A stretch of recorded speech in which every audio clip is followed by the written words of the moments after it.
shit is dirty. Yeah. What's poppin', guys? Oh, let's articulate this down to me. Hello, how are you? How are you guys doing? Actually, let's just do this. Now you got all of me without any distractions. All right, guys. Let's put you guys over here. Come. Grab a seat. Join me. Come. Good. We're good here. Look, we have long hair now. We got a bun and shit. Yes. I feel like I'm not centered properly, but whatever. So, welcome back, guys, to another episode of Friends World. Thanks for coming by. Grab a seat. Enjoy. So today we're going to talk about thrifting. It's a topic that a lot of people do, but not a lot of people like to talk about because there's a negative connotation to it. A lot of people think that because you thrift, it's either you're poor, you don't have money, or you can't afford to go buy whatever the fuck it is that people buy nowadays. I personally am not one of those big fans of like buying super high name brands, not because I can't afford it. Well, some of the things I can't afford, let's not lie here.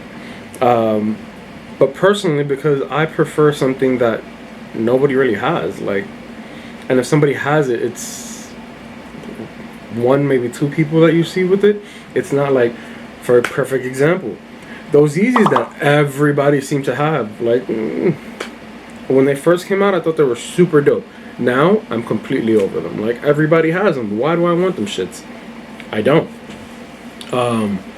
But that's not the point. The point is that I like thrifting because I like to save some money. I like to be creative with my style.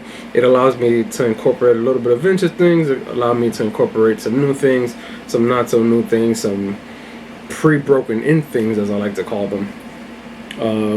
So today I'm just going to go over a couple of things with you guys. For example, first question, what to look for when you're thrifting?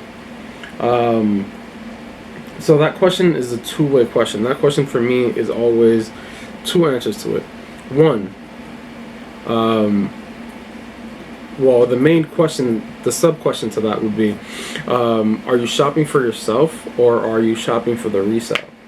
For me, for today, I'll show you guys my haul, and then we'll break it down into two little subsections. I'll show this one, like the clothing, and then in the next one, or like the part two to this, I'll do like the tech, and I'll break everything down and show you guys what it is that I look for, how I look for it, so on and so forth.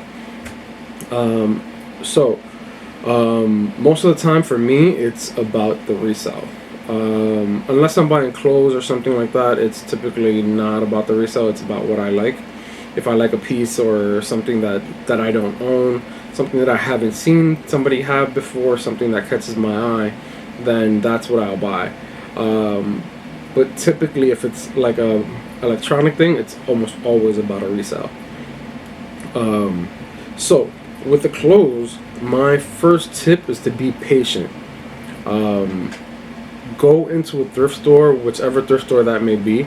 Go in with plenty of time. Make sure that you allow yourself the time to just be there. Be present inside of that thrift store and shop for what you want. To be able to go through those racks slowly. If you have to go through them multiple times, that's literally how I get most of the things that I do. A lot of people ask me, like, how do you find these pieces? How did you find that sweater? The reason I found that sweater is because I went through this rack 4 times. I saw something that caught my eye, but then I was like, not really. That's not what I'm looking for.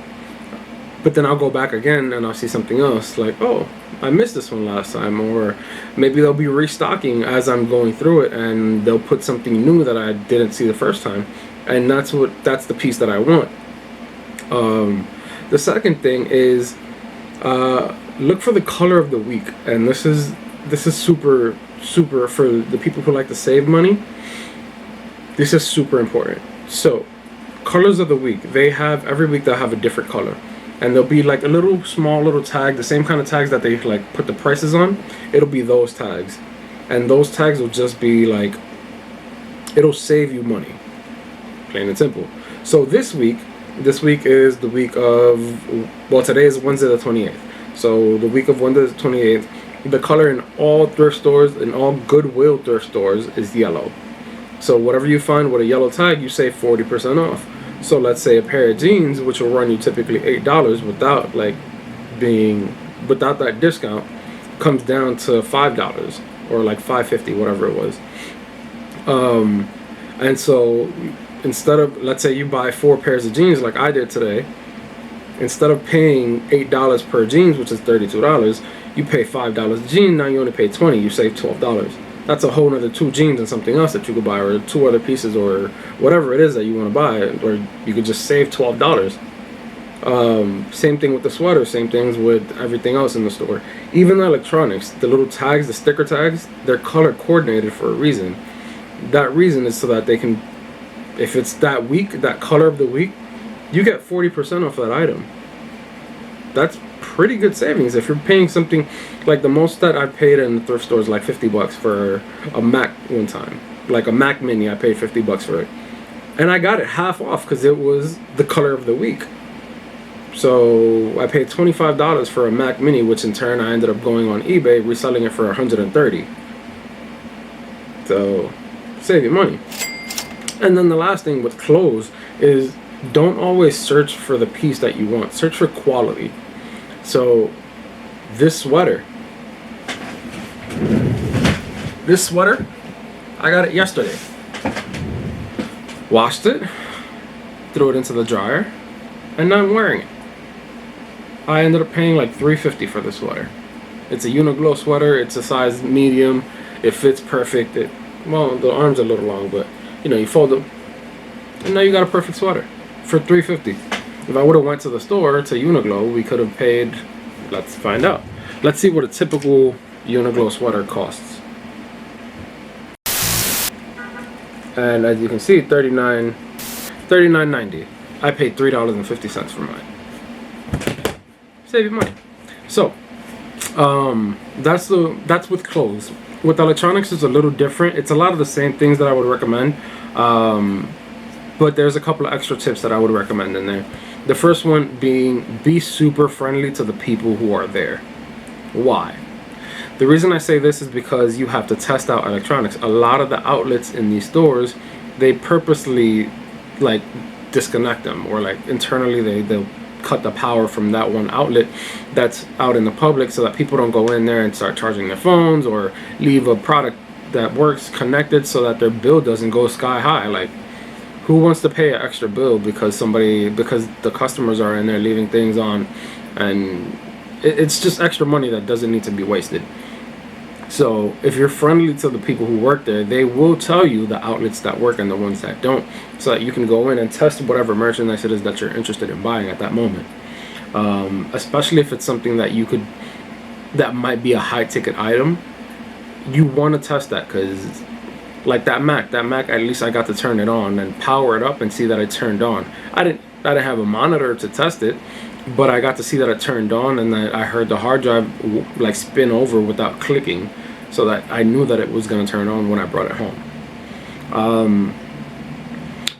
One of my favorite things is using the eBay app.